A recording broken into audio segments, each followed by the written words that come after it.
Today is a super simple look, kind of using the Stone Cold Fox palette. We are using this row right here. We're going in with darkest color. Oh, I forgot to put on my eye base. Yeah, kind of need that eye primer. So this is all very individual, but I'm doing kind of this half moonish type situation here. My outer corners of my eyes. Putting that same color underneath my eyes. Then we're going in with the next lightest color.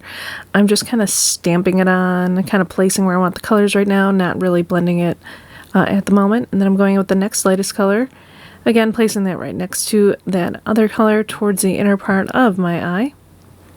And then basically I'm just going to blend this stuff all together. Going, pulling it up, pulling it out, pulling it in towards the inner corner of my eye. Wow, there's a lot of construction. Apologize for that. Anyways, blend, blend, blend. And then I'm going to take the same colors and just kind of go over them, blend them together a little bit more. Yeah, just blending, lots of blending. They kind of all went together, but that's okay. Now I'm just doing black on the outer ends just to deepen it up. And it's a very nice black. And I basically take all the colors and put it underneath my eyes. Again, just blending it out. Kind of, is this what you call a smoky look? I don't know. And then I'm using the lighter colors up above.